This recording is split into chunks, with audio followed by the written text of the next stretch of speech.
حاضر ہیں، اللہ ہم سب کی حاضری بھی اپنے دربار میں قبول فرمائے۔ آج میں رب کریم کی رحمت کے حوالے سے چند باتیں عرض کروں گا۔ ایک بڑا ایمان افروز واقعہ ہے۔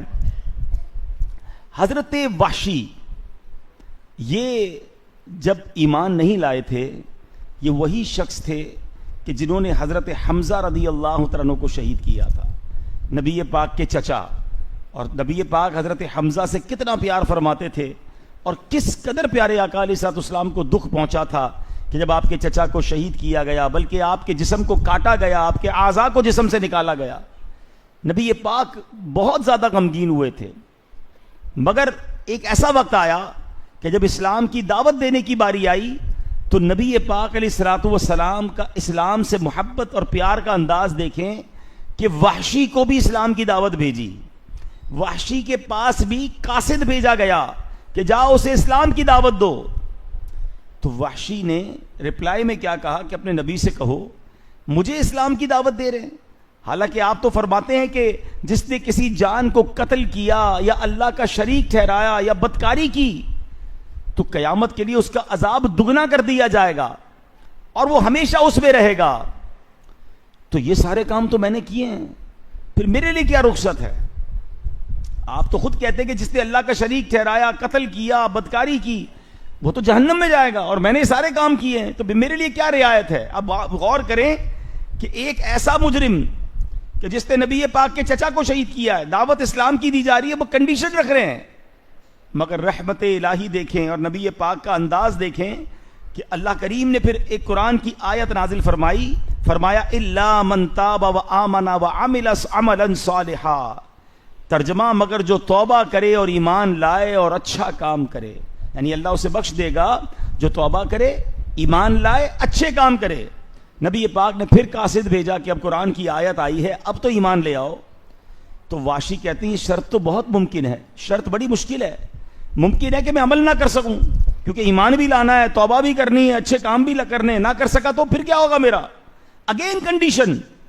اللہ اکبر، قاصد واپس آ گیا۔ اللہ اکبر، اب اللہ کریم نے ایک اور آیت نازل فرمائی، ان اللہ لا یغفر ان یشرک بہ ویغفر ما دون ذلک لمن یشاء۔ ترجمہ کیا ہے؟ بے شک اللہ اسے نہیں بخشتا کہ اس کے ساتھ کفر کیا جائے، اور کفر سے نیچے جو کچھ ہے جسے چاہے معاف فرما دیتا ہے۔ اب یہ ایک بڑی زبردست سمجھے رعایت مل گئی، قاصد لے کر پھر گیا۔ تو وحشی کہتے ہیں کہ اس میں بھی مغفرت کی گارنٹی تو نہیں ہے، اللہ جسے چاہے بخشے گا، میں بخشا جاؤں گا اس کی گارنٹی تو نہیں ہے۔ اب ذرا غور کیجئے گا، شان کریمانہ نبی پاک کی وسعت قلبی کہ اسلام میں لوگ آ جائیں اور اس بندے کو اسلام کی دعوت دی جا رہی ہے جس نے بڑا دکھ پہنچایا ہے، اور وہ کنڈیشن پہ کنڈیشن رکھ رہے ہیں کہ ٹھیک ہے اللہ گناہ معاف کر دے گا، مگر اللہ جسے چاہے گا بخشے گا نا، کیا پتہ میری بخشش نہ ہو، پھر میں ایمان کیوں لاؤں؟ پھر قاصد واپس آتا ہے۔ اللہ کی شان رحمت دیکھیں، ایک اور قرآن کی آیت نازل ہوتی ہے، اور یہ آیت تو ایسی کمال کی ہے ایمان تازہ ہو جاتا ہے۔ اللہ فرماتا ہے بسم اللہ الرحمن الرحیم قل یا عبادی الذین اسرفوا علی انفسہم لا تقنطوا من رحمت اللہ ان اللہ یغفر الذنوب جمیعا انہ هو الغفور الرحیم۔ کیا پیارا ترجمہ ہے، ترجمہ کنز ایمان۔ تم فرماؤ اے میرے وہ بندوں جنہوں نے اپنی جانوں پر زیادتی کی، اللہ کی رحمت سے نا امید نہ ہو، بے شک اللہ سب گناہ بخش دیتا ہے، بے شک وہی بخشنے والا مہربان ہے۔ اللہ اکبر۔ جب یہ آیت وہاں پہنچائی تو وہ کہتے ہیں ہاں اب بخشش کی گارنٹی مل گئی ہے۔ چنانچہ وہ اور اس کے دوست بارگاہ رسالت میں حاضر ہوئے اور اسلام قبول کیا۔ اب سبحان اللہ، صحابہ کرام نے ایک بڑا کمال کا سوال نبی پاک سے کیا، عرض کرتے ہیں یا رسول اللہ کیا یہ آیت، یہ حکم صرف انہی لوگوں کے لیے ہے؟ کیا انہی کو یہ گارنٹی ملی ہے، یہ بخشش کا پروانہ انہی ملا ہے؟ نبی پاک فرماتے نہیں، یہ تمام مسلمانوں کے لیے ہے۔ دوبارہ اس کا ترجمہ سنیں، ایمان تازہ ہو جائے گا۔ اللہ نے کیا فرمایا؟ تم فرماؤ اے میرے وہ بندو جنہوں نے اپنی جانوں پر زیادتی کی، اللہ کی رحمت سے نا امید نہ ہو، لا تقنطوا من رحمت اللہ، بے شک اللہ سب گناہ بخش دیتا ہے، بے شک وہی بخشنے والا مہربان ہے۔ ایسا رحمت والا مولا ہے۔ رب کی رحمت ہمیں بخشنا چاہتی ہے، میرا رب تو چاہتا ہے ہم بخشے جائیں۔ فارسی کا مقولہ ہے نا، رحمت حق بہا نمی جوید رحمت حق بہا نمی جوید، کہ اللہ کی رحمت قیمت طلب نہیں کرتی، بہا قیمت طلب نہیں کرتی، اللہ کی رحمت تو بہانے تلاش کرتی ہے، کسی طرح میرا بندہ بخشا جائے، بندہ بس رب کی طرف رجوع لے آئے، میرا رب چاہتا ہے کہ سب کی بخشش ہو جائے۔ دیکھیں نا، ہمیں یہ جو رمضان عطا کیا گیا ہے، کیوں عطا کیا گیا ہے؟ یہ ہمیں بخشنے کے لیے عطا کیا گیا ہے کہ کسی طرح عبادت کر لیں۔ اچھا کمال دیکھو، دنیا میں جب بھی کسی چیز کا ریٹ بڑھ جاتا ہے، جب بھی نفع بڑھتا ہے، تو جناب وہاں پر محنت بڑھتی ہے۔ ہمارے لیے تو مہربانی کیا کی گئی، نفل کا ثواب فرض کے برابر، فرض کا ثواب 70 گنا، روزہ دار کا جناب سونا بھی عبادت، افطار کے وقت 10 لاکھ گناہگار بخشے جا رہے ہیں، ہر طرف رحمت کے دروازے کھول دیے، اور جس نے بہکانا ہے اس کو بند کر دیا گیا۔ مہربانی دیکھو نا، لاجک کیا کہتی ہے کہ شیطان کی پاور بڑھائی جاتی، کہ شیطان زیادہ بہکائے گا، اب جو نیکیاں کرے گا اس کو ثواب زیادہ ملے گا۔ لاجک تو یہ کہتی چیلنج بڑھا تو ریوارڈ بڑھا، چیلنج ہی ختم کر دیا، اللہ نے شیطان کو ہی بند کر دیا۔ اب دیکھیں نا، رات 11:15 بج رہے ہیں اور ورکنگ ڈے ہے، صبح آپ مسجد میں بیٹھے ہیں، کیوں بیٹھے ہیں؟ شیطان نہیں ہے، عبادت کا شوق، عبادت آسان ہو گئی ہے، لوگ مسجدوں میں بیٹھے ہیں، راتیں گزار رہے ہیں۔ یہ میرے رب نے کتنی بڑی مہربانی کی، یعنی اللہ چاہتا ہے، اس کی مشیت یہ ہے کہ میں اور آپ بخشے جائیں، ہم جنت میں جائیں۔ انفارچونیٹلی ہوتا یہ ہے کہ ہم ہی رب سے دور ہو جاتے ہیں، ہم ہی اللہ کی طرف رجوع نہیں لاتے۔ بس صرف اس کا یہی تو فرمان ہے کہ میرے در پر آ جاؤ، سر کو جھکا لو، اپنے گناہوں کا اعتراف کر لو۔ اے میرے پیارے اسلامی بھائیوں، ایک ایسا ایمان افروز واقعہ ہے، ذرا سنیے، آپ کا ایمان تازہ ہوگا۔ ہوا کیا تھا؟ حضرت سیدنا حفص بن عبداللہ کا بیان ہے کہ درود پاک پڑھ لے، صلو علی الحبیب صلی اللہ تعالی علی محمد صلی اللہ علیہ وسلم۔ نبی پاک علیہ الصلوۃ والسلام فرماتے ہیں، جنت میں داخل ہونے والا سب سے آخری آدمی وہ ہوگا جو پل صراط پر اس طرح سے چل رہا ہوگا گویا پیٹھ کے بل گھسیٹ کر چل رہا ہو۔ جس طرح باپ بیٹے کو مارتا ہے اور وہ اس سے بچ کر بھاگنے کی کوشش کرتا ہے لیکن بھاگنے میں ناکام رہتا ہے، ایسا ہی اس شخص کا حال ہوگا۔ پھر وہ عرض کرے گا، اے میرے رب مجھے جنت میں پہنچا دے، اے اللہ مجھے جہنم سے بچا لے۔ تو اللہ پاک اس سے فرمائے گا، اے میرے بندے، اگر میں تجھے جہنم سے نجات دے کر جنت میں داخل فرما دوں تو کیا پھر تم اپنی خطاؤں کا اعتراف کر لو گے، اپنے گناہوں کو مان لو گے؟ وہ بندہ عرض کرے گا، مالک تیری عزت و جلال کی قسم، اگر تو مجھے دوزخ سے بچا لے تو میں اپنے تمام گناہوں اور خطاؤں کا اعتراف کر لوں گا۔ اب وہ پل صراط پار کر لے گا، جہنم سے بچ جائے گا۔ پل صراط پار کر کے دل ہی دل میں سوچے گا کہ اگر میں نے اللہ پاک کے سامنے اپنے گناہوں کا اعتراف کر لیا تو پھر تو مجھے واپس رب دوزخ میں ڈال دے گا۔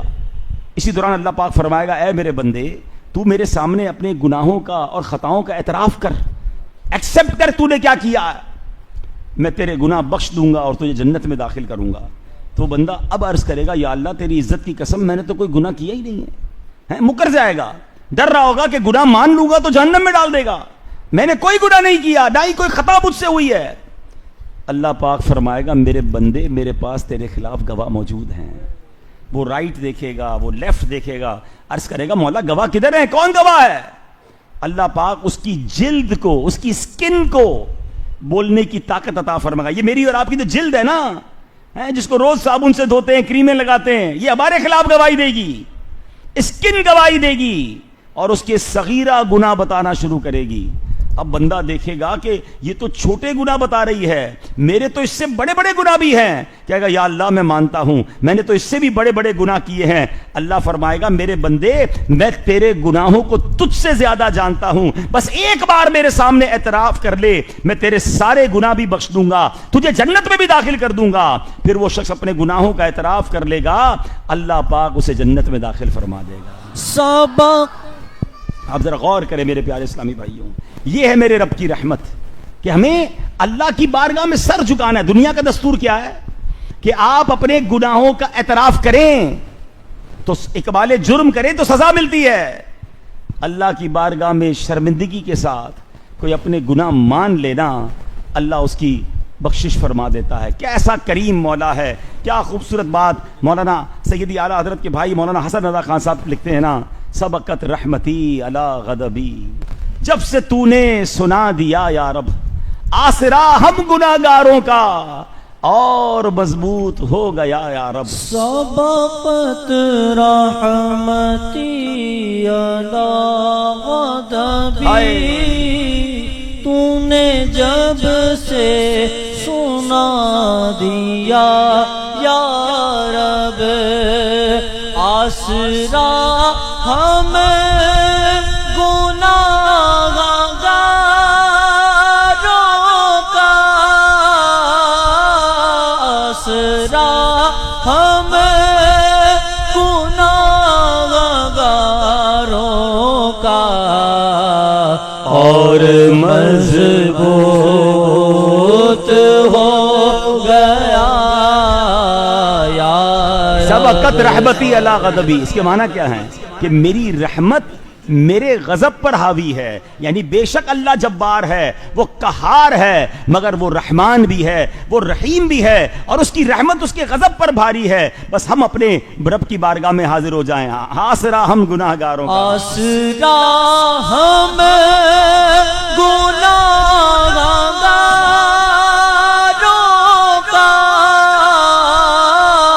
آسرا ہم گناہگاروں کا، اور مضبوط ہو گیا یا رب، اور مضبوط ہو گیا یا کیسا کریم، کیسا کریم. آج اس کی رحمت کی باتیں تو سنو. سرکار دو عالم علیہ السلام فرماتے ہیں کہ اگر تم اتنی خطائیں کرو کہ وہ آسمان تک پہنچ جائیں، پھر توبہ کرو تو اللہ عز و جل تمہاری توبہ قبول فرمائے گا. ایک حدیث قدسی ہے، نبی پاک فرماتے ہیں کہ اللہ عز و جل ارشاد فرماتا ہے، اے میرے بندو، تم رات دن گناہوں میں بسر کرتے ہو اور میں گناہوں کو بخشتا رہتا ہوں اور مجھے کوئی پرواہ نہیں، پس تم مجھ سے بخشش طلب کرتے رہو، میں تمہیں بخشتا رہوں گا. ایک بار نبی پاک نے فرمایا، بے شک اللہ عز و جل رات کے وقت اپنا دستے قدرت پھیلا دیتا ہے تاکہ دن میں گناہ کرنے والے کی توبہ قبول فرما لے، اور دن میں اپنا دستے قدرت پھیلا دیتا ہے تاکہ رات کے وقت گناہ کرنے والوں کی توبہ قبول فرمائے، یہاں تک کہ سورج مغرب سے طلوع ہو. یعنی جب تک سورج مغرب سے طلوع نہیں ہوتا قیامت سے پہلے، اس سے پہلے اللہ توبہ قبول فرما رہا ہے. توبہ کرتے جائیے، رب کریم توبہ قبول فرماتا ہے. اے میرے پیارے اسلامی بھائیوں، نبی پاک علیہ الصلوۃ والسلام کا فرمان سنیں کہ اللہ عز و جل بروز قیامت اللہ عز و جل ہمارے سامنے خوش ہو کر تجلی فرمائے گا اور ارشاد فرمائے گا، خوش ہو جاؤ اے مسلمانوں کے گروہ، تم میں سے ہر ایک کی جگہ جہنم میں یہودی یا نصرانی کو ڈالا جائے گا. یعنی ایمان والے جنت میں جائیں گے اور ان کے بدلے بے ایمانوں کو جہنم میں ڈالا جائے گا. اے میرے پیارے اسلامی بھائیوں، اب ذرا غور کیجئے، میرا رب ایسا کریم اور بخشنے والا مہربان ہے. اب غور کریں نا، ہم اتنے گناہ کرتے ہیں، اتنی خطائیں کرتے ہیں، مگر نہ ہماری سانسیں بند کر رہا ہے، نہ ہمارا رزق ختم کر رہا ہے، نہ یہ آنکھیں اندھی ہو رہی ہیں. دنیا کا دستور کیا ہے؟ آپ کسی ملازم کو رکھیں، اس کو موٹر سائیکل دیں اور کہیں کہ یہ موٹر سائیکل اس لیے ہے کہ جاؤ یہ تمام علاقے میں کام کر کے آنا. وہ کام نہ کرے تو آپ کیا کریں گے؟ آپ کہیں گے موٹر سائیکل واپس دو، جس کام کے لیے دی تھی وہ کام تو نہیں ہو رہا،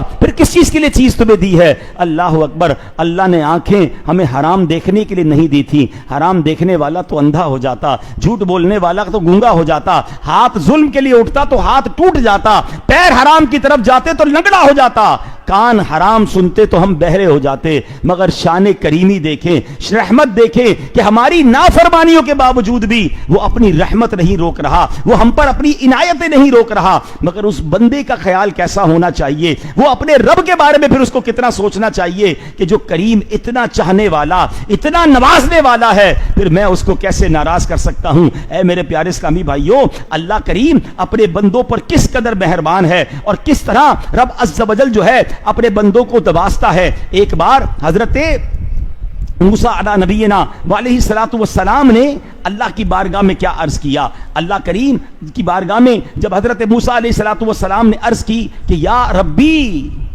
اے میرے رب ہیں، تو اللہ فرماتا ہے حضرت موسیٰ علیہ الصلوۃ والسلام کی میں انشاءاللہ واقعہ آپ کو عرض کرتا ہوں. اس سے پہلے ایک اور واقعہ سنیں، سبحان اللہ، ایمان تازہ ہو جائے گا. ایک روایت میں ایک اعرابی نے عرض کی، یا رسول اللہ علیہ الصلوۃ والسلام، مخلوق کا حساب کون لے گا؟ نبی پاک سے پوچھا کہ ہم مر جائیں گے, ہمارا حساب کون لے گا؟ اللہ تبارک, پیارے آقا نے فرمایا اللہ تبارک و تعالیٰ. اس نے عرض کی کیا وہ خود لے گا؟ ارشاد ہوا, نبی پاک نے فرمایا ہاں. تو وہ اعرابی مسکرا دیا, رحمت پر مسکرا دیا. تو نبی پاک نے مسکرانے کی وجہ پوچھی تو اس نے عرض کی حضور کریم جب قدرت پاتا ہے نا تو معاف کر لیتا ہے, معاف کر دیتا ہے, جب حساب لیتا ہے تو درگزر فرماتا ہے. آپ صلی اللہ علیہ وسلم نے ارشاد فرمایا اعرابی نے سچ کہا, جان لو اللہ سے بڑا کریم کوئی نہیں, وہ سب کریموں سے بڑھ کر کریم ہے.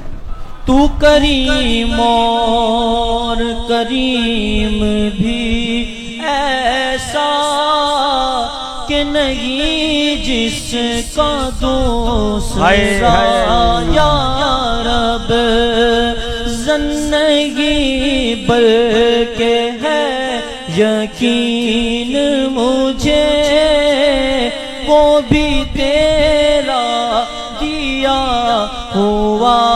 یا رب ہوگا دنیا میں قبر و محشر میں, ہوگا دنیا میں قبر و محشر میں, مجھ سے اچھا انشاءاللہ اچھا ہی معاملہ کیسا اچھا معاملہ ہوگا. سیدنا ابو غالب رحمۃ اللہ تعالی فرماتے ہیں میں ابو امامہ کے پاس شام کے وقت جایا کرتا تھا. ایک دن ان کے پڑوس میں ایک مریض کے پاس گیا. وہ مریض کو جھڑک رہے تھے, فرما رہے تھے افسوس اپنی جان پر ظلم کرنے والے, کیا میں نے تجھے بھلائی کا حکم نہ دیا, برائی سے نہ روکا؟ وہ نوجوان بولا وہ گناہ گار تھا, گناہوں میں پڑا ہوا تھا, آپ اسے ڈانٹ رہے تھے. تو کہتا ہے اے میرے محترم, اگر اللہ مجھے میری ماں کے سپرد کر دے اور میرا معاملہ اسی کے حوالے کر دے تو میری ماں میرے ساتھ کیا کرے گی؟ انہوں نے جواب دیا وہ تو تیری ماں جنت میں تجھے داخل کر دے گی, تیری ماں تو تجھے عذاب نہیں دے گی. اللہ اکبر. اس نے عرض کی اللہ تو میری ماں سے زیادہ مجھ پر مہربان ہے. پھر اس کا انتقال ہو گیا. جب اس کے چچا نے اس کے ساتھ قبر میں اتر کر اسے دفن کیا, قبر برابر کی, تو گھبرا کر چیخ ماری. میں نے پوچھا کیا ہوا؟ تو کہنے لگے اس کی تو قبر وسیع کر دی گئی ہے اور نور سے بھر دی گئی ہے. اللہ پر بھروسہ تھا نا, کہ میں گناہگار ضرور ہوں لیکن اگر میری ماں کے معاملے اللہ مجھے والدہ کے حوالے کر دے تو جب میری ماں مجھے عذاب میں نہیں گرفتار کرے گی تو وہ کریم مجھے کیوں معاف نہ کرے گا. یہ ایسا بھروسہ تھا کہ جس کی برکت سے اس کی قبر جو ہے وہ نور سے بھر دی گئی. اے میرے پیارے اسلامی بھائیوں, رب کریم کتنا مہربان ہے اور وہ کتنا کریم ہے اور اس کی رحمت کتنی ہے. اب ذرا سنیے گا, آپ کا ایمان تازہ ہوگا. سرکار دو عالم علیہ السلام نے فرمایا اللہ نے زمین و آسمان کی تخلیق کے دن 100 رحمتیں پیدا فرمائیں. ذرا غور سے سنیے گا, اللہ کی کتنی رحمتیں ہیں؟ ذرا مل کے کہیے گا. 100 رحمتیں ہیں. اچھا, ہر رحمت زمین و آسمان کے درمیان تہ در تہ رکھ دی گئی ہے اور ان میں سے ایک رحمت ہی اب زمین پہ نازل ہوئی ہے. اب تک جتنی ہم پر رحمتیں ہو رہی ہیں نا, ہم پر جو مہربانیاں ہو رہی ہیں, ایک ہی رحمت نازل ہوئی ہے پوری دنیا میں. اور اسی رحمت کی برکت سے والدہ اپنی اولاد پر مہربان ہے. وحشی درندے اور پرندے ایک دوسرے پر مہربان ہیں. گھوڑا جو ہے بے شک گھوڑا ہے مگر اپنے بچے پر پاؤں نہیں رکھ رہا ہے. جانور اپنے بچے کا خیال رکھ رہا ہے کہ کہیں اسے چوٹ نہ لگ جائے. یہ ماں باپ کا پیار, یہ سب کچھ جو آپس میں محبت اور اتفاق ہے, یہ اللہ کی اس ایک رحمت کا پوری دنیا میں صدقہ بٹ رہا ہے. آقا فرماتے ہیں اللہ عز و جل وہ 99 رحمتیں جو باقی ہیں نا, ان کو ملا کر بروز قیامت اپنی 100 رحمتیں پوری فرمائے گا اور پھر قیامت کے دن اپنے بندوں پر رحمت فرمائے گا. سوچو تو صحیح اس رحمت کا عالم کیا ہوگا کہ ایک رحمت ہے اور ماں بیٹے کے لیے جان دینے کے لیے تیار ہے, باپ بیٹے کے لیے اوور ٹائم کرنے کے لیے تیار ہے, بھائی بھائی کے لیے جان دینے کے لیے تیار ہے. آج مسلمان ایک دوسرے کے جو خیر خواہ بنتے کیسے دوست بن جاتے ہیں, یہ سب اس رحمت الہی کا ذرہ ہے. وہ ایک رحمت سب میں ڈسٹریبیوٹ ہو رہی ہے. جب وہ 99 رحمتیں ساتھ مل کر 100 پوری ہوں گی تو بتاؤ نا کریم کی رحمت کا قیامت کے دن کیا حال ہوگا. انشاءاللہ اگر اب ایمان سلامت لے کر گئے تو رب کی رحمت سے بڑی امید ہے کہ سب جنت میں آقا کے پیچھے جائیں گے انشاءاللہ. انشاءاللہ. اے میرے پیارے اسلامی بھائیوں, میں نے حضرت موسیٰ علیہ نبینا علیہ الصلوۃ والسلام کی جو بات کی تھی وہ بات ذرا سنیے گا کہ اللہ کریم اپنے بندوں پر کیسے مہربان ہے. ایک بار حضرت موسیٰ کلیم اللہ علیہ نبینا علیہ الصلوۃ والسلام نے اپنی مناجات میں عرض کی اللہ کی بارگاہ میں, یا رب. اللہ عز و جل نے فرمایا لبیک یا موسیٰ. آپ نے عرض کی یا اللہ تو مالک ہے، میری کیا حیثیت، تو مجھے لبیک فرما رہا ہے؟ تو اللہ نے ارشاد فرمایا مجھے یہ پسند ہے کہ کوئی بندہ مجھے یا رب پکارے تو میں اسے لبیک کہہ کر جواب دوں۔ تو حضرت موسیٰ نے عرض کی یا اللہ کیا یہ ہر مطیع بندے کے لیے، ہر نیک بندے کے لیے؟ اب غور سے سنیے گا کہ یہ جو بندہ تجھے یا رب کہے اور تو لبیک فرماتا ہے، یہ نیک لوگوں کے لیے ہے؟ اللہ نے فرمایا ہاں، بلکہ ہر گناہگار بندے کے لیے بھی ہے۔ حضرت موسیٰ کہتے ہیں یا اللہ فرما بردار کے لیے تو سمجھ آتا ہے، اس کی اطاعت ہے، اس کی نیکیاں ہیں، گناہگار بندے کے لیے بھی تو لبیک فرماتا ہے؟ اب سنو کیسا کریم ہے میرا مولا۔ تو رب فرماتے ہیں اے موسیٰ اگر میں بھلائی کرنے والے کو اس کی بھلائی کا بدلہ دوں اور برائی کرنے پر اس کی برائی کی وجہ سے احسان نہ کروں تو میرا جود و کرم کہاں جائے گا؟ ہائے ہائے ہائے، کیسا کریم مولا ہے، وہ نیکوں کا بھی مولا ہے، وہ گناہگاروں کا بھی پروردگار ہے۔ ارے اس کی رحمت گناہگار پر بھی برسنا چاہتی ہے، مگر یہ بندہ ہے جو اللہ کی بارگاہ سے دور ہو کر دنیا والوں کے چکر لگا رہا ہے، دنیا والوں کی جناب غلامی کر رہا ہے، دنیا والوں کی تو مان رہا ہے، اپنے رب کی نہیں مان رہا۔ ہمارا یہی تو پرابلم ہے، ہم سب کی مانتے ہیں، ہم رب کی نہیں مانتے، اپنا پرابلم بھی سب کو بتاتے ہیں، ہم رب کو نہیں بتاتے، حالانکہ وہ ہمیں بخشنا چاہتا ہے۔ خدا کی قسم وہ بڑا کریم ہے، وہ بڑا رحیم ہے، بس اس سے دوستی کرنی ہے۔ آج کے اس اجتماع میں آئے ہیں نا تو آج اللہ کی محبت لے کر جاؤ کہ ایسے رحیم مولا، ایسے کریم مولا سے کون لڑائی کرتا ہے، ایسے کریم مولا کی کون نافرمانی کرتا ہے۔ مجھے ایک بات بتائیں، دنیا میں آپ کے ساتھ کوئی اچھا برتاؤ کرے، آپ کو قرضہ چاہیے قرضہ دے دے، نوکری چاہیے نوکری دلا دے، زندگی میں کسی نے آپ پر کوئی بڑا احسان کیا ہو، آپ کیا کرتے ہو؟ ساری زندگی کہتے ہیں یار یہ ناراض نہیں ہونا چاہیے، یہ بڑا اچھا آدمی ہے، یار اس نے برے وقتوں میں ساتھ دیا تھا، اچھی بات ہے اور یہ ہونا بھی چاہیے، احسان فراموش نہیں ہونا چاہیے۔ جو ہمارا مشکل وقت میں ساتھ دے، اگر اللہ اچھے دن بھی دکھا دے نا تو اس کو یاد رکھنا ہے۔ دنیا محلے میں کوئی نہیں جانتا تھا اور کچھ دوست ساتھ دیتے تھے، آج پوری دنیا میں مشہور ہو گئے تو ان رشتہ داروں ان دوستوں کو ہی بھول گئے، یہ تو احسان فراموشی ہے۔ بالکل آلویز ان کو ریگارڈ کرنا ہے، ان کا احسان ماننا ہے، مگر ایک بندہ ایک مہربانی کر دے ہم اس کی ساری زندگی بات مانیں، ساری زندگی عزت کریں، جی چاہتا ہے یہ ناراض نہ ہو جائے۔ میرا رب تو وہ ہے میں پیدا نہیں ہوا اس سے پہلے ہی مجھ پر مہربانیاں شروع ہیں۔ آپ کو پتا ہے مجھ پر اور آپ پر سب سے بڑی مہربانی کیا ہوئی ہے؟ اس کا تو احساس بھی نہیں ہے کئی لوگوں کو۔ خدا کی قسم اس سے بڑی مہربانی نہیں ہو سکتی کہ اللہ نے مجھے اور آپ کو بن مانگے مسلمان بنا دیا۔ ہائے ہائے، کاش اس کا احساس ہوتا ہے۔ سوچو ہم کسی غیر مسلم کے گھر میں بھی تو پیدا ہو سکتے تھے، دنیا میں کروڑوں لوگ پیدا ہوتے ہیں نا۔ میں نے اور آپ نے کون سی دعا کی تھی، کیا کوشش کی تھی کہ اللہ نے بن مانگے، ہم پیدا ہوئے تو ماں باپ مسلمان تھے، کان میں آواز اذان کی آئی ہم مسلمان ہو گئے، بن مانگے دیا اور اتنا دیا۔ اور کرم بالائے کرم دیکھو، چلے ایمان والا تو بنا دیا۔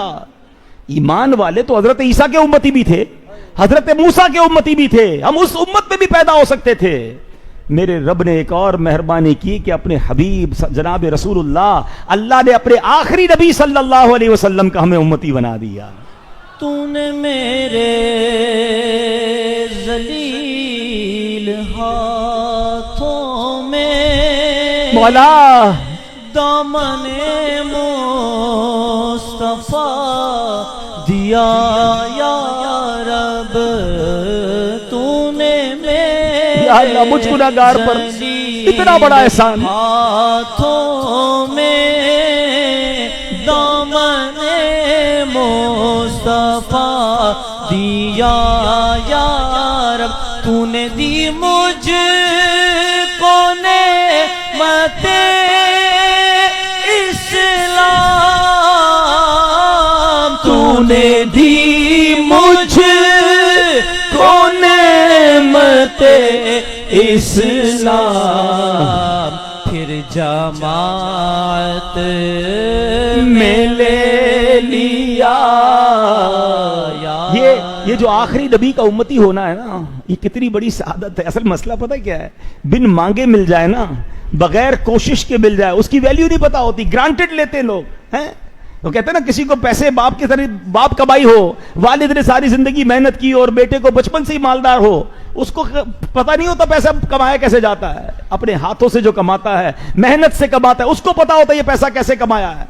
پیسہ تو کچھ بھی نہیں یار ایمان کے آگے. ایمان کیا ہے؟ اور پھر نبی پاک کا امتی بنانا. ایک بار حضرت موسیٰ کلیم اللہ علی نبینا علیہ الصلوۃ والسلام تورات کی تلاوت کر رہے تھے. تلاوت کرتے کرتے ایک جگہ پر پہنچے, وہاں لکھا تھا کہ ایک امت ایسی آنی ہے, نیکی ایک کرے گی, ثواب 10 نیکیوں کا انہیں ملے گا. وہ اللہ کی بارگاہ میں عرض کرتے مولا وہ امت میری امت کر دے. اللہ نے فرمایا اے موسیٰ وہ تیری نہیں میرے آخری نبی کی امت ہوگی. حضرت موسیٰ پھر تلاوت کرتے رہے. ایک امت کا ذکر آیا, گناہگار ہوں گے, توبہ کریں گے, ان کی توبہ قبول کر لی جائے گی. عرض کی مولا وہ امت میری امت کر دے. ارشاد ہوگا اے موسیٰ وہ میرے آخری نبی کی امت ہے. اور آگے بڑھے پھر پڑھتے ہیں کہ ایسی امت بھی آئے گی جس پر قرآن نازل کیا جائے گا, آخری کتاب ہوگی. عرض کی مولا وہ امت میری امت کر دے. ارشاد ہوتا ہے اے موسیٰ وہ میرے آخری نبی کی امت ہے. آپ ریکویسٹ کرتے رہے, ہر سوال کے جواب میں یہ جواب ملتا رہا احمد مجتبیٰ محمد الرسول اللہ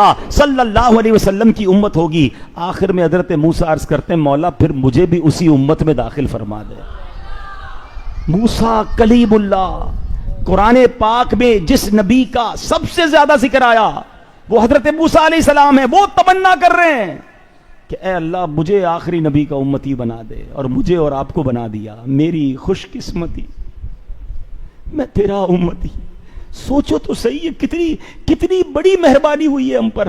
اور پھر نبی پاک کیسے ملے ہیں جو خود فرماتے ہیں میں اس وقت تک جنت میں نہیں جاؤں گا جب اپنے ایک ایک امتی کو جنت میں داخل نہ کروا لوں. کیسے مہربان.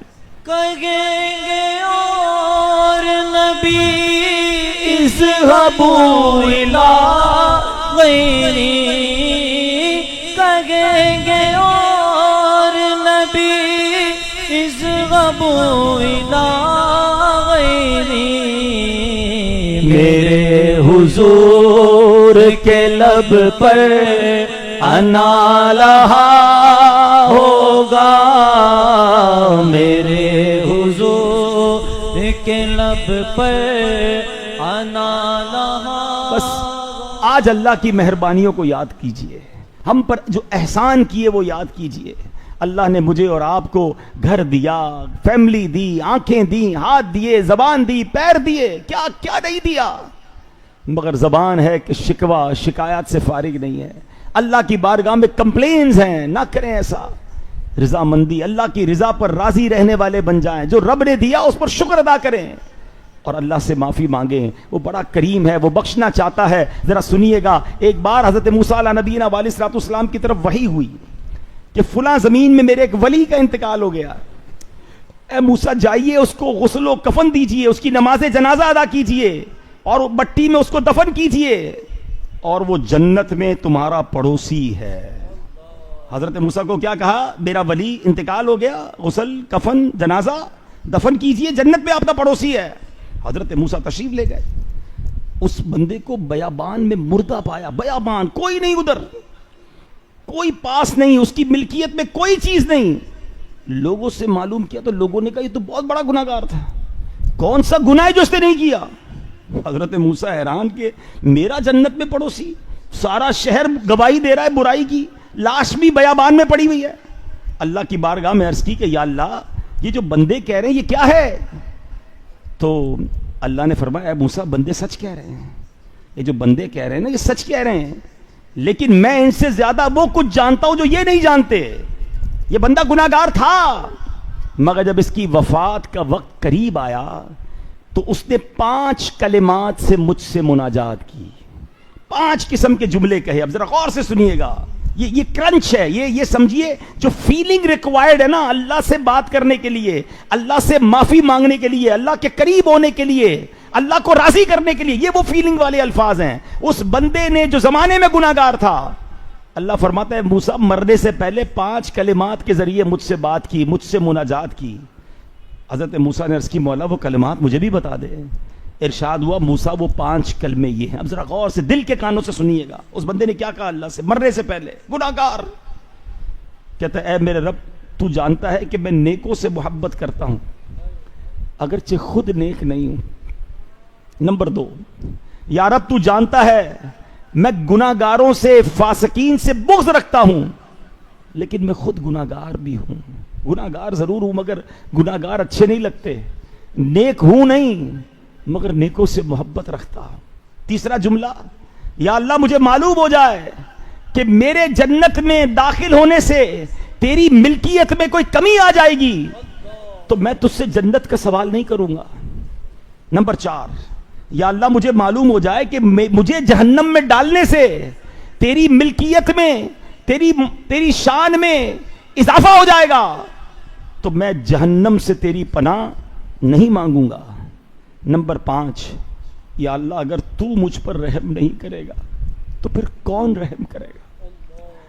ہائے ہائے ہائے, حضرت موسیٰ کو رب فرماتا ہے, اے موسیٰ میں نے اس پر رحم کیا, میرے کرم کے لائق تھا کہ میں اس کو, یہ لائق نہیں تھا کہ میں اس کو ناکام لوٹاتا.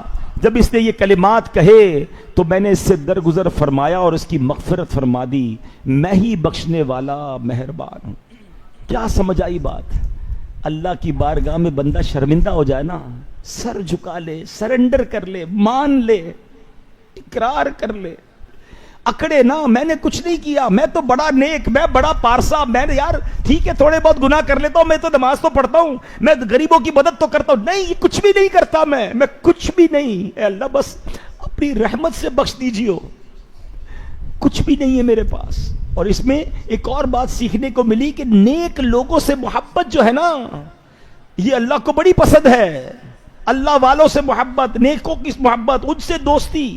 حدیثوں میں آتا ہے بندہ قیامت کے دن اس کے ساتھ ہوگا جس سے دنیا میں محبت کرتا ہے.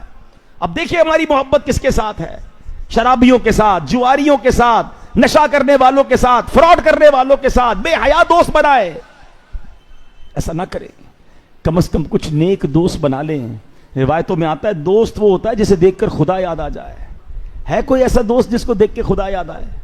آج تو ایسے دوست ہم نے بنائے ہوئے ہیں جو بڑی مشکل سے ہمارے ساتھ نماز پڑھنے تو آ رہے ہیں, لیکن عید کا چاند نظر آنے کے بعد وہی دوست کہے ہوں گے کہ بھائی کیا ہو گیا, پڑھ تو لی رمضان میں نماز, پھر مولوی بننا ہے, چلو اب تو عید کے دن ڈرامہ دیکھنے, فلم دیکھنے, عیاشی کرنے, اب کوئی نماز نہیں پڑھنی. یہ دوست کہ میں اللہ کی طرف آؤں تو ہاتھ پکڑ کر لانے کی بجائے مجھے کھینچ رہے ہوتے ہیں. یار تمہیں کیا ہو گیا بھائی, جمعہ پڑھ لینا بس کافی ہے, سارا مہینہ کر لینا عبادت. اب بتائیں ایسے دوست مجھے کہاں لے جائیں گے؟ کاش رمضان میں ایک دوست تو ایسا بنا لوں کہ جب عید کا دن ہو اور فجر کا وقت ہو اور مجھے سستی ہو تو دوست کا فون آ جائے, بھائی رمضان میں بھی فجر میں ساتھ چلتے تھے نا, فجر کی نماز عید میں بھی فرض ہے, رمضان کے بعد بھی فرض ہے, چلو چلتے فجر کے لیے.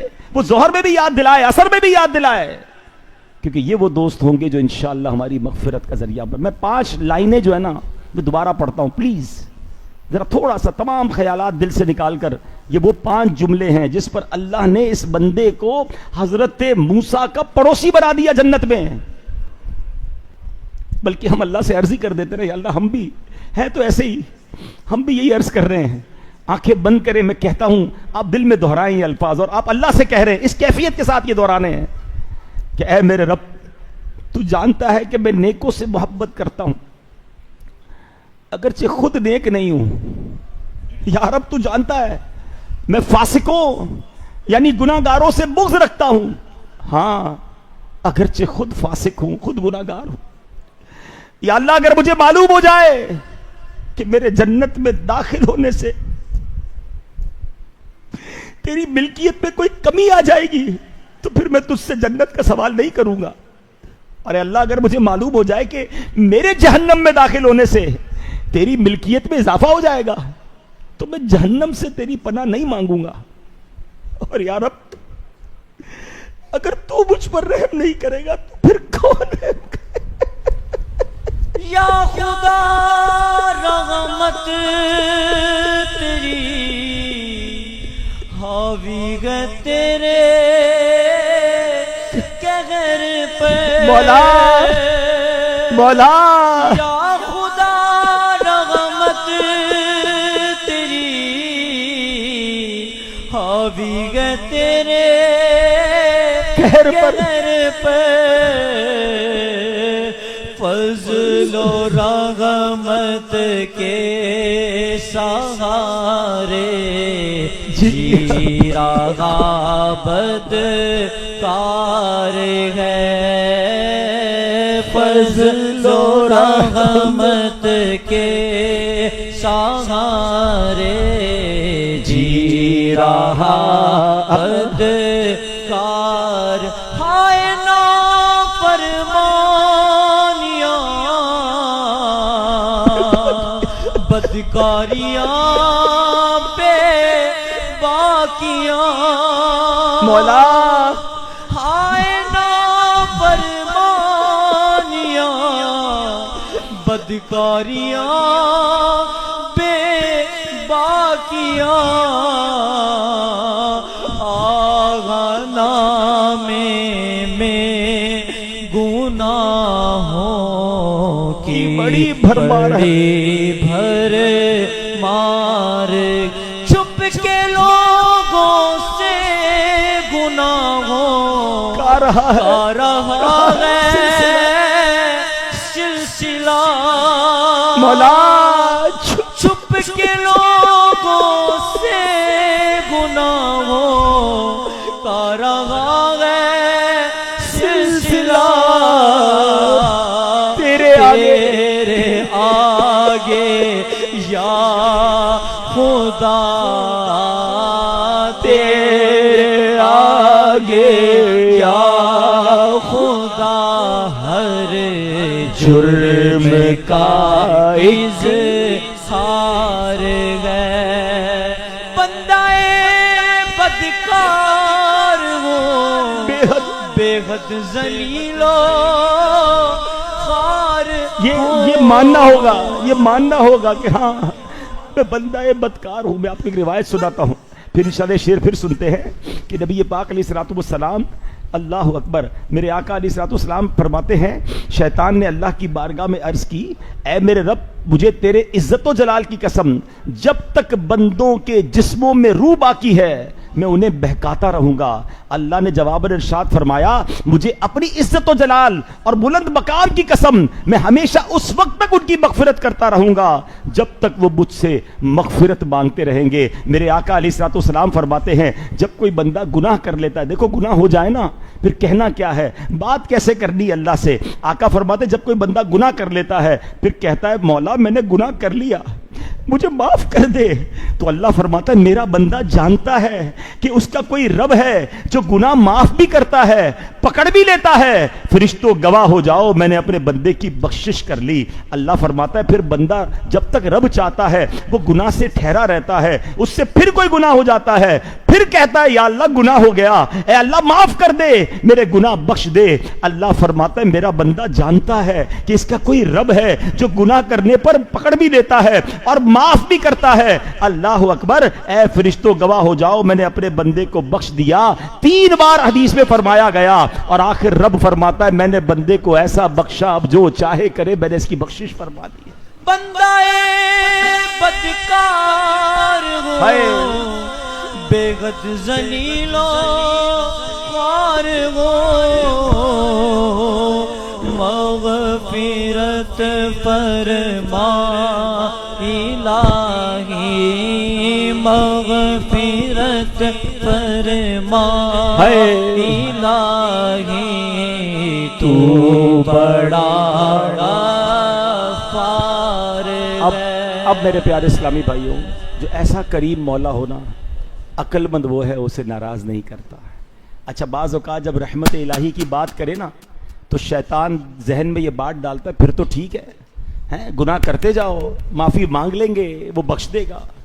مجھے ایک بات بتائیں، کیا ایسے کریم کو بھی کوئی ناراض کرتا ہے؟ کیا ایسے رحیم کو بھی کوئی ناراض کرتا ہے؟ پہلے تو بندہ اللہ کی محبت میں عبادت کرے. دیکھیں ایک عبادت کا پتہ ہے طریقہ کیا ہے؟ جنت ملے گی نماز پڑھیں گے، نہیں پڑھیں گے تو مار پڑے گی. عذاب سے بچنے کے لیے نیکی کرنا یا جنت حاصل کرنے کے لیے نیکی کرنا، ایک لیول تو یہ ہے. مگر اس سے اوپر کا لیول یہ ہے کہ بندہ اس لیے عبادت کرے، اس لیے اللہ کو راضی کرے کہ میرا کریم مولا ہے، میں اپنے رب سے پیار کرتا ہوں، میں اسے ناراض نہیں کر سکتا. محبت الہی میں عبادت کا جو مزہ ہے نا اس کا لطف ہی اور ہے. تو آج سے اللہ سے دوستی کرنی ہے، اللہ کو ناراض نہیں کرنا ہے، اور جو شیطان کے وسوسے ہیں اس سے ذہن کو نکال دیجئے کہ وہ تو بڑا کریم ہے، وہ تو سب کو بخش دے گا. تمہیں بھی بخش دے گا. تو مجھے بتائیں نا, توبہ کرنے کا تو فرمایا گیا نا, آج توبہ تو کریں. کیا معلوم بندہ یہ کہے بعد میں توبہ کر لوں گا, اور توبہ سے پہلے ہی دنیا سے چلا جائے. تو توبہ کرنے میں تاخیر نہیں کرنی ہے, دل کی گہرائیوں سے سر جھکانا ہے, دل کی گہرائیوں سے اللہ سے مدد مانگنی ہے, اور پھر زندگی ایسے گزارنی ہے جو اللہ کی فرما برداری والی ہو. دیکھیں نا, مجھے اور آپ کو اللہ نے دنیا میں کیوں بھیجا ہے, ہمیں پتہ ہے مقصد کیا ہے مجھے اور آپ کو بھیجنے کا.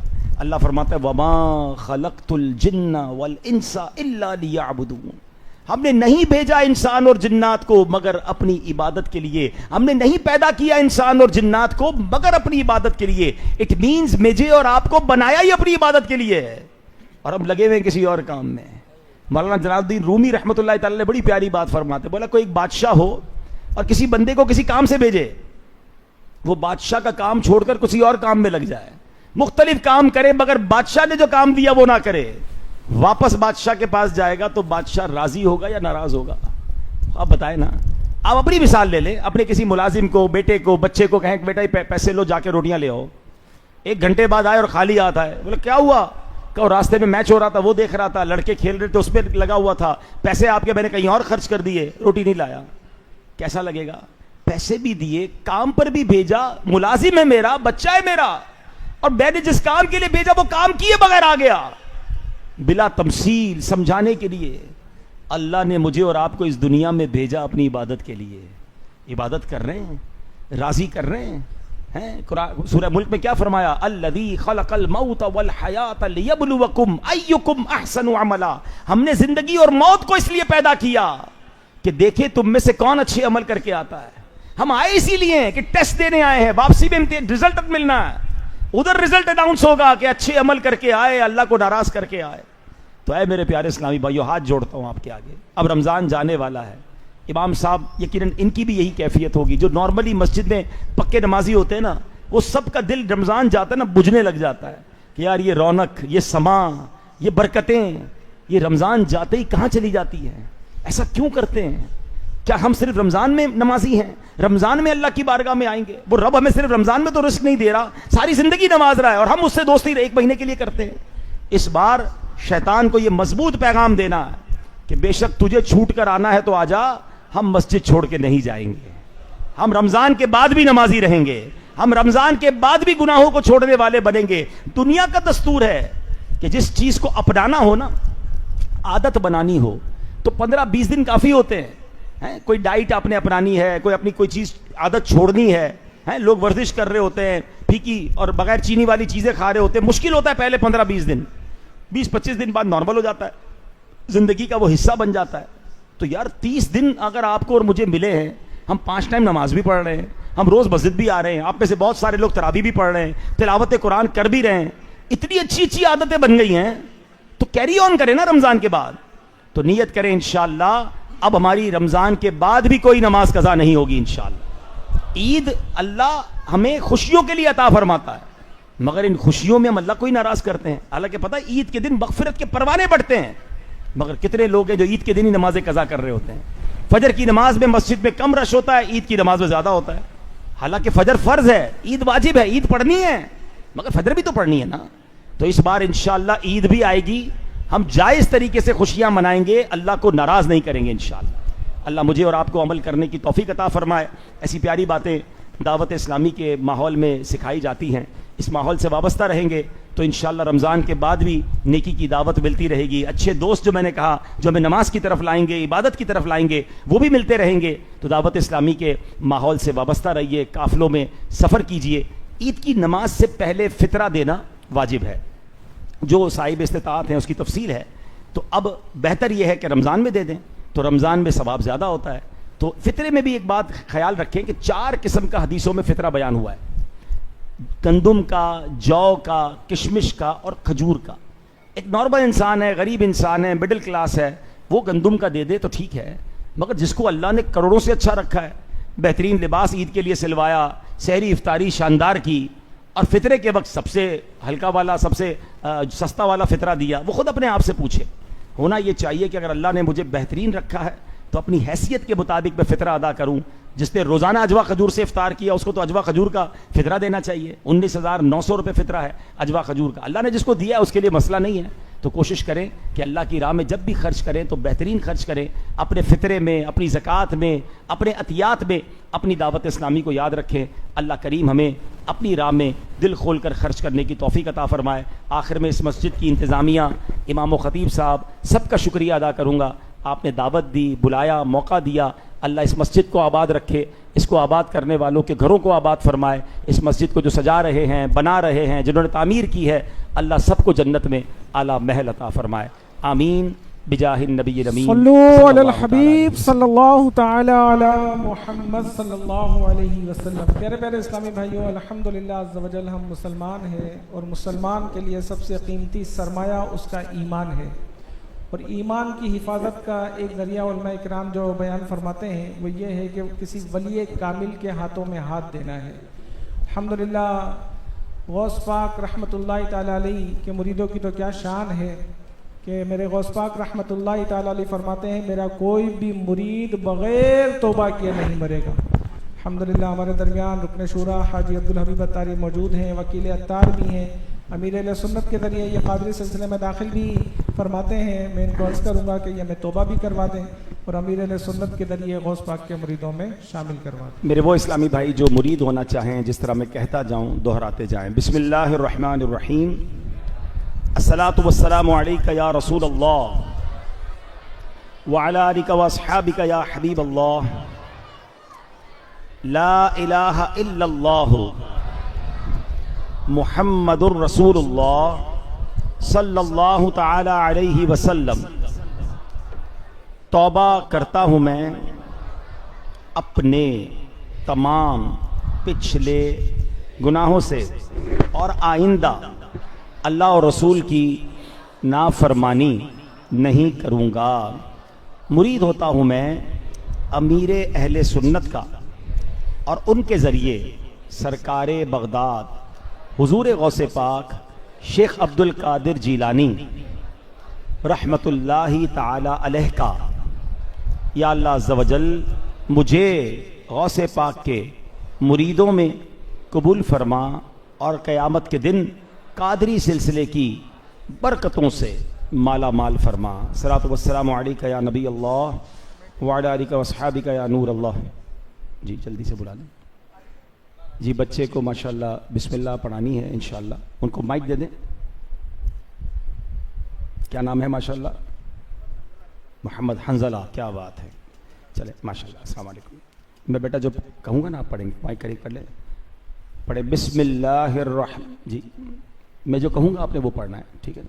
بسم اللہ الرحمن الرحیم، ماشاءاللہ۔ الصلاۃ والسلام علیک یا رسول اللہ، ماشاء اللہ۔ اللہ پاک اس بچے کو ماں باپ کی آنکھوں کا نور بنائے، مغفرت کا ذریعہ بنائے، عالم با عمل بنائے، اور دنیا بھر میں دین کا مبلغ بنائے، آمین۔ بہت مبارک ہو ماشاء اللہ۔ اچھا اب ماشاء اللہ بڑی تعداد میں آپ آئے ہوئے ہیں، مجھے 2 جگہوں پر مزید جانا ہے، اور میرا ایک جگہ 12:30 ٹائم تھا، تو میں ملاقات نہیں کر سکوں گا۔ اچھا ہوگا کیا کہ جب مجھے یہ سیکیورٹی والے نکالیں گے نا، تو آپ ایک دوسرے کو دھکا دیں گے، تو مسجد میں دھکا دینا، شور مچانا، یہ سب گناہ ہے۔ میں اور آپ ثواب کمانے آئے تھے، اگر ہاتھ نہیں بھی ملایا تو ایک دوسرے کو دیکھ لیتے ہیں انشاءاللہ، اور دعا کرتا ہوں اللہ میری آپ کی سب کی مدینے میں ملاقات کروا دے۔ تو کوئی بھی شور نہ کرے، ڈسپلن کے ساتھ بیٹھے رہیں۔ اب انشاءاللہ یہاں پر امید ہے کہ محفل وغیرہ یا جو بھی دعا وغیرہ کا سلسلہ رہے گا، تو آپ انشاءاللہ مجھے راستہ دے دیں۔